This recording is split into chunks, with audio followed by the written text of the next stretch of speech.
안녕하세요 여러분. 오늘은 3월 24일 목요일 분류심사는 4주차 강의 날입니다. 우리 수강생들 이름 한번 불러볼까요? 김범존, 여전히 잘 지내죠? 김현두, 노소영, 라두흠, 레포트 잘 봤어요. 박예림, 손경주, 손영주, 손혜인, 송계영, 송민서, 신지우, 안지영, 양은서, 엄지혜, 왕정빈, 윤수빈. 그래요. 다들 잘 지냈죠? 다음 시간에 다른 학생들도 이름 불러볼게요. 오늘은 엊그제가 절기상 춘분이었어요. 우리가 분류를 쉽게 생각할 때 어떤 성격대로 나눠둔다. 계절을 나누면 어떻게 분류하죠? 그죠? 봄, 새롭게 시작하는 녹음이 짙어지는 여름, 추수를 하고 이제 추워지기 시작하는 가을, 한겨울, 눈이 내리는 겨울, 이렇게 계절을 구분하죠. 사계절로. 근데 우리 선조들은 절기를 나눠뒀어요. 이 절기가 굉장히 중요한 게 지금은 그 중요성이 덜하겠지만 예전에는 이 절기에 따라서 생활했다고 해도 과언이 아니에요.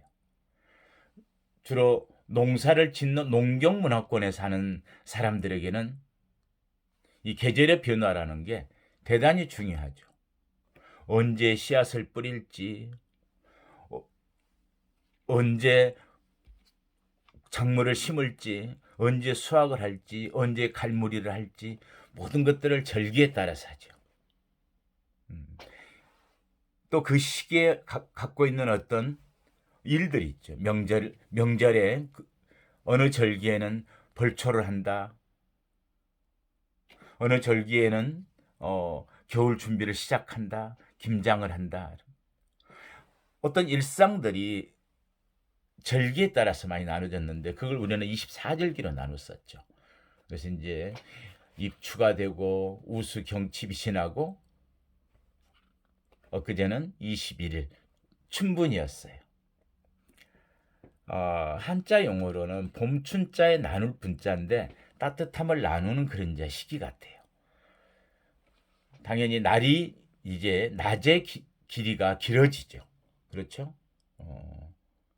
태양이 딱 적도를 비치는 시점인 춘분에서 이제 조금씩 더 길어지는.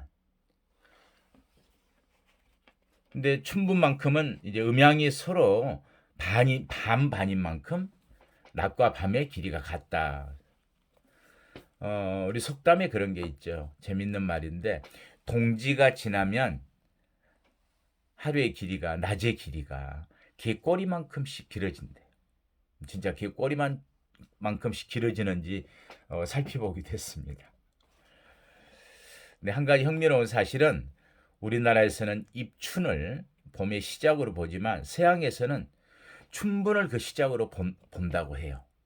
낮과 밤이 같은 시기로부터. 특히 멕시코의 경우에는 춘분을 새해의 시작으로 여겨서 유적지에 올라가 팔을 벌리고 태양의 에너지를 가득 받는 그런 풍습이 있대요. 아무튼 춘분은 동서양을 막론하고 어떤 전통이자 문화이며 또 과학의 한 부분이기도 합니다. 아무튼 따뜻해지는 시기죠. 비로소 농사가 시작된다 이렇게 느끼면 될 거예요. 여러분의 농사는 뭘로 시작하고 있나요? 1년 농사 시작이죠. 자, 오늘의 수업은 물론 미리 예고했듯이 분류 심처우 제도를 리뷰하고 여러분의 리포트 잠깐 살펴보고 그리고 분류처우 제도와 관련된 처우 제도들을 알아보기로 한 날입니다. 자료 한번 볼까요?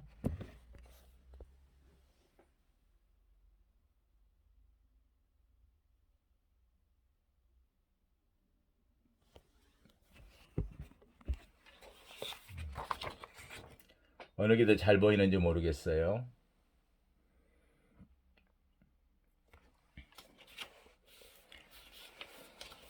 우선 시작 전에 최근에는 대통령 당선인의 인수와 당선인의 어, 대통령실 이전 문제로 좀 온 나라가 그쪽에 관심이 많죠. 물론 오미크론 관련해서의 정점에 다 와 있다 이런 문제들도 조금 가장 큰 이슈고, 그래서 어떻게 할 것인지 사회적 거리 두기를, 우리가 이제 그런 오미크론이라고 하는 코비드19의 변형 코로나를 어떻게 받아들이고 함께 살아갈까, 이런 문제에 대한 논란에 지금 서 있죠. 왜냐하면 확진자 수가 이제 정점에 이르러서 아무래도 감소 추세로 가게 되면 세상은 또 일상으로 돌아가는 시점을 어떻게 정할까, 이런 부분들에 대한 논쟁이 있고요.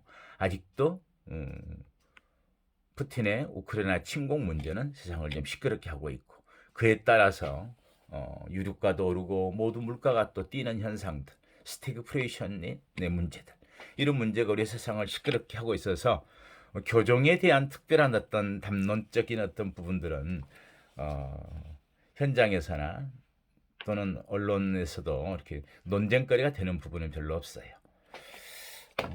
최근에 지난주에 제가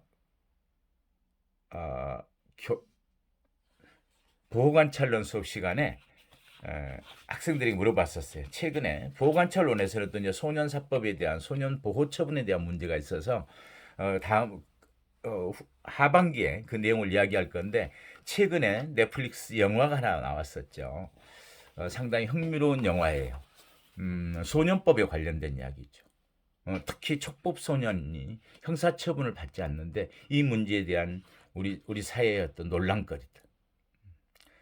혹시 보셨나요? 그래서 그 학생들한테 소년 심판 영화 본 사람 손 들어보세요 했는데 놀랍게도 12명의 학생이 그날 참석했는데 12명이 다 봤다는 거예요. 저는 이제 보기 시작했어요. 이러한가요? 한 소년과 소녀가 관련된 어떤 초등학생 살인 사건을 다룬 문제들을 보면서 우리 사회에서 왜 이렇게 논란이 되었던지 촉법 소년에 대해서 그런 생각을 했습니다. 우리가 소년들 이야기할 때는 그러죠. 범죄 소년들. 범죄 소년은 당연히 뭐 14세 이상 19세 미만의 죄를 범한 소년 중에 보호 처분을 받게 된 소년들. 그리고 이제 촉법 소년. 이 부분이 지금 늘 최근에 뭐 논란거리가 많이 됐죠. 형벌 법령에 저촉되는 행위를 하였지만 촉법 소년은 소위 10세 이상 14세 미만의 소년은 형사 미성년자인 경우에 형법이 처분을 받지 않는 경우여서 문제가 논란이 되고 있었죠. 그렇지만 더 큰 문제는 그래도 그 촉법 소년의 나이를 줄이자 또는 없애자 소년법에서 그 규정을 이렇지만 소년법의 기본 정신은 뭐죠? 그래요. 친권 사상이에요. 국가가 어버이처럼 소년을 보호해야 되는 그런 부분에 대한 큰 전제하에서 그 부분에 쉽게 촉법 소년의 나이를 낮추거나 그걸 없애기는 쉬운 문제는 아닌 것 같아요. 쉽다 어렵다를 떠나서 어느 쪽이 더 국가가 취할 태도인가, 이런 부분들이 있겠죠. 아무튼 기회가 된다면 한번들 보셨으면 좋겠어요. 자, 그러면 오늘은 이야기했듯이 분류처우 제도, 지난 시간 했던 이야기를 더 좀 살펴보고 정리하고 관련 제도들에 대해서 비교 검토를 할 거예요. 그 이유는 뭐죠? 그래요.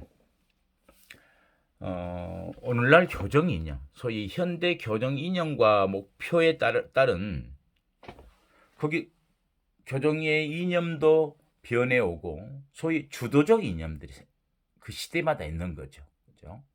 어떤 이념들을 그 시대에 있다가 그 다음 시대로 가면서 폐기되는 건 아니죠. 늘 동시적으로 존재해요. 다 중요성을 가지고 있어요. 처벌론적인 시각이 아무리 강조되었던 시기라 하더라도 따뜻함이나 처우를 전혀 무시하지는 않았듯이 그때도 주도적인 이념이 이제 어떤 처벌의 생각이었지만 그래도 옛날에도 휼형 제도 같은 것들도 오랫동안 존재해왔고 원정적인 것도 있었으니까요. 그렇지만 주된 이념이 예전에 이제 처벌 쪽이었다가 요즘 교정교화로 옮겨왔다. 사회 복지 쪽으로. 그렇지만 그렇다고 해서 오늘날 시대에 처벌의 이념은 무시되고 경시되고 도외시되나요? 그렇지 않죠.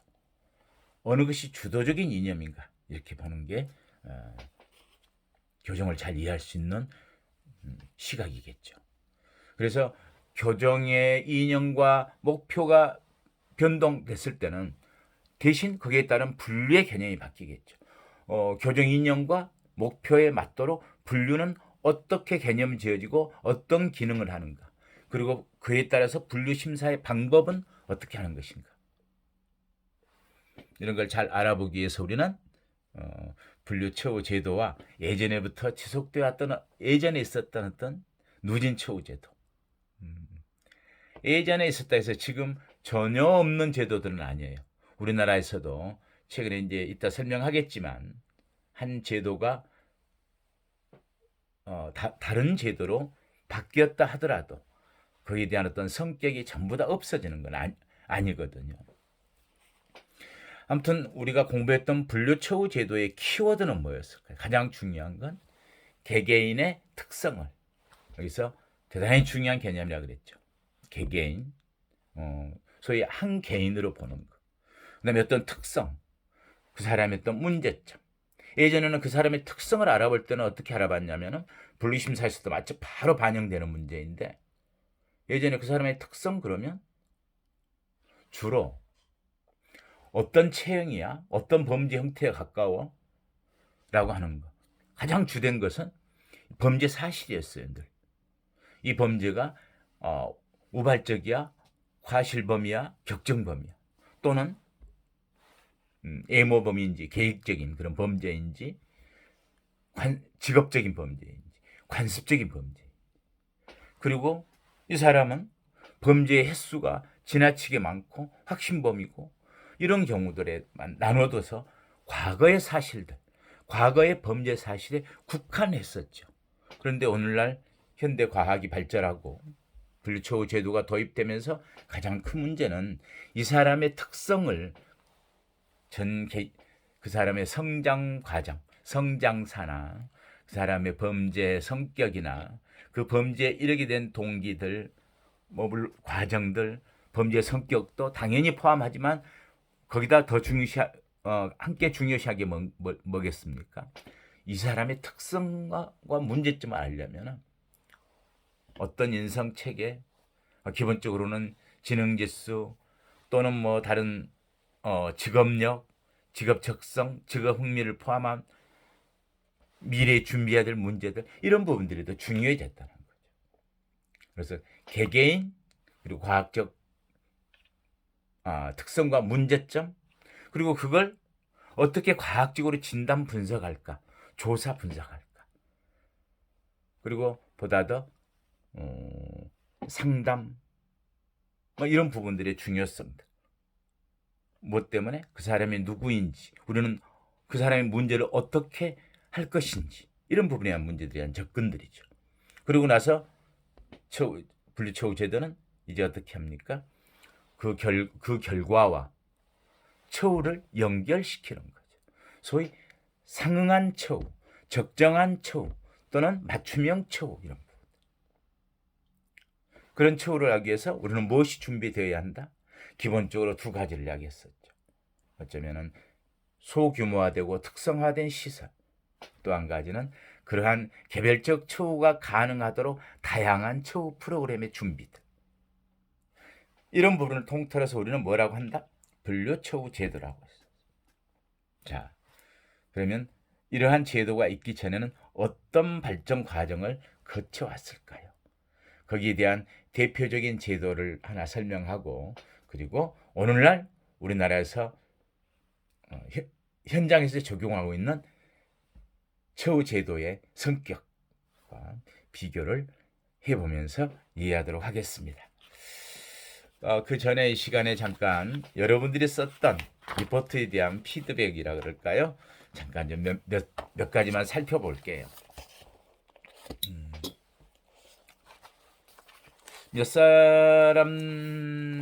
몇몇 수강생들이 리포트를 혹시 못 냈다면 저한테 받은 자료에서는 몇 사람이 못 냈어요. 아마도 전달이 잘못된 부분이 처음이라서 있을 수 있고, 또는 날짜의 기간이 지나서 어떻게요 하고 아직도 써놓고 못 낸 학생들이 있을 수 있다고 생각해요. 그런 학생은 그래도 제출을 해주세요. 제가 평가에서 여러분들의 점수를 반영해서 나중에 학점의 평정에 도움이 되도록 여러분들이 좀 노력을 해야 할 것 같아요. 이메일 cgr0917 네이버로 넣더라도 보내주는 게 좋겠습니다. 여러분의 프라이버시 때문에 이름과 점수는 우선 좀 보류하고요. 쭉 살펴봤었습니다. 볼까요? 많은 학생들이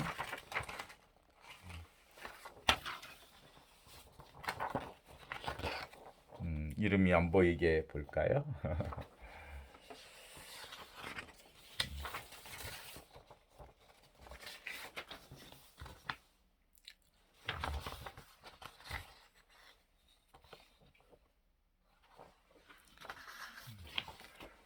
주제가 뭐였죠? 그렇죠? 범죄와 범죄인을 보는 시각과 관점은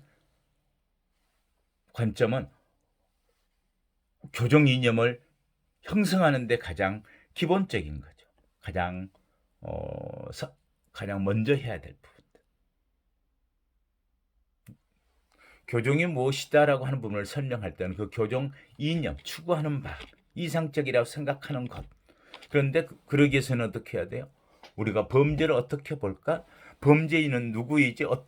왜 범죄를 했지라는 문제와 정말 그 범죄는 도덕적으로 비난받아야 할 부분인지 치료받아야 할 부분인지, 범죄인은 이런 시각들을 가져야 되겠죠. 근데 거기에 대해서 설명하는 고전적인 이론과 실증적인 이론들, 대표적으로 우리가 두 가지 이야기를 했었죠. 자유의사론과 결정론. 그래서 여러분들이 그 교정 이념을 형성하기 위해서 범죄와 범죄인을 보는 관점의 중요성, 그것에 대한 이론의 두 가지를 잘 연결해서 설명하는지, 자유의사론과 결정론은 무엇이다. 도입부에 그런 부분들을 잘 적어준 학생도 있었어요. 그래서 대단히 도입부를 이런 부분을 잘 적어서 우리가 단답형의 문제를 쓰는 건 아니기 때문에 리포트는 어떤 서술로 풀어내야 되기 때문에 도입부를 잘 적어놓은 건 굉장히 좋을 것 같아요. 그 다음에 막 가서 제가 요구했던 건 내가 왜 어떤 관점에서 자유의사론 또는 결정론을 지지하고 더 어떤 면을 또 선호하는지 또는 그런 입장에 서 있는지 이런 이야기로 매듭을 짓자고 했죠. 잘 하셨나요? 대부분 다 잘했어요. 도입부들 대부분 평이하게 잘 쓴 사람 잘 진행하는 건 이런 식이었어요. 범죄인을 교정하는 데 있어서 범죄인에 대해서 어떤 관점을 가지고 있느냐는 정말 중요하다 이렇게 시작한 학생도 있어요. 그 이유는 범죄인에 대한 관점이 어떠냐에 따라서 교정에 대한 전략이 달라지기 때문이다. 그래서 이 글에서는 범죄 행위와 범죄자를 설명하는 두 가지 이론을 설명하고 그에 대한 나의 견해를 이야기하고 마무리하겠습니다. 이렇게 시작한 학생도 있었고요. 바로 처벌인가 처우인가 여기에서 고전주의 범죄학과 실증주의 범죄학으로 분류해서 나누어서 자유의사론, 결정론을 설명하고 그 두 이론에 대한 견해들, 이 두 가지가 나는 동시에 다 상호 보완적으로 이해돼야 한다고 생각한다는 학생도 있었고, 의외로 더 많은 숫자들은 나는 자유의사론 쪽에 입장에 서 있어요라고 하는, 모르겠어요. 이제 조금 이 학기가 끝나갈 때쯤 또 어떤 시각으로 이야기하게 될지는 모르겠지만은 그쪽이 더 많은 것 같아요. 내가 지켜보니까요, 제 친구들 중에 뭐 담배가 꼭 범죄가 아니더라도 피울 수도 있지만 안 피우는 사람 안 피우기도 하잖아요. 뭐 이런 조그만 예로부터 시작한다랄지, 주변에 내 친구들 이야기를 한다랄지, 그리고 이제 한 학생은 결론에 자기의 견해를 뒷받침하면서 그래도 자유의사론이다라는 이야기를 하면서 소년 심판의 제 1화에 나올 때 그 여주인공 그 여자 판사가 한 이야기를 했었죠. 나는 소년 범죄들을 혐오한다, 소년범라고 했던 부분들에 대해서 그 이유들을 거기에 또 근거 논리로 마지막에 정리했는데 인상 깊었어요. 그렇게 정리해 주길 바래요. 내가 생각하는 것을 이렇게 어쩌면 그런 건 학문적으로는 에비던스죠. 증거, 근거. 그래서 늘 어떤 이야기를 할 때, 다른 이야기를 가져올 때는 밑에다가 풋노트를 쓴다랄지 레퍼런스 자료를 더 붙이는 거죠. 왜? 내 주장을 말하기 위해서 근거를 댔는데 그 근거의 출처를 정확하게 하기 위해서 하는 것들. 다 에비던스죠. 증거. 페이지에 밑에 적는 각주, 우리 그걸 풋노트라 그러죠. 그리고 이제 그런 자료들에 대한 뒤에 첨부해서 어떤 저널 또는 어떤 논문, 어떤 신문, 어떤 저널, 신문을 포함한 논문, 책, 교재, 책자들, 이런 부분들을 레퍼런스로 또 달아주는 거죠. 물론 리포트기 때문에 거기까지 요구하는 건 전혀 아니에요. 이번에 여러분들 평가할 때도, 리포트 평가할 때는 늘 그렇게 살펴볼 때는 그럴 거예요. 양보다도 이야기했던 개념을 잘 설명하고 그 개념에 따라서 관련성을 이해하고 나의 견해까지 잘 적는 거. 욕심이라면 도입부에 이러이러한 글을 이렇게 정리해 가겠다고 써주는 것은 굉장히 전략적으로 좋죠. 스스로 정리해 가기도. 그리고 읽는 사람도 굉장히 편해요. 논리가 더 분명하게 이렇게 적겠다고 하는 거였구나라고 하는 것들. 조금 아쉬웠던 학생들이 한두 명, 몇 사람 우선 있었는데 다 읽지는 못했는데 개념에서 잘못된 경우들이 있었어요.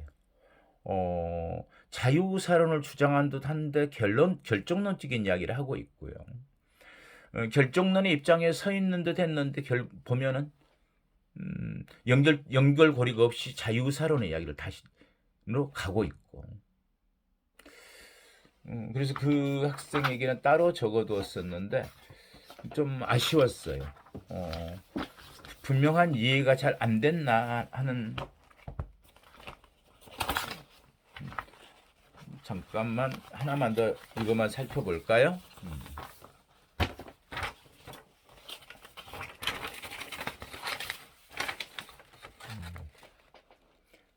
뭐 굳이 이 학생 내용을 다 볼 건 없고, 처음에는 자유의사론적 시각으로 써내려갔었다가 연결점이 없는 거예요. 연결점이 없이 결정론 쪽 시각의 이야기를 하고 있었고, 읽어내는데도 굉장히 연결이 어려움이 없었어요. 무슨 의도로 이렇게 이야기를 진행을 했지라고 자꾸 읽어보는데도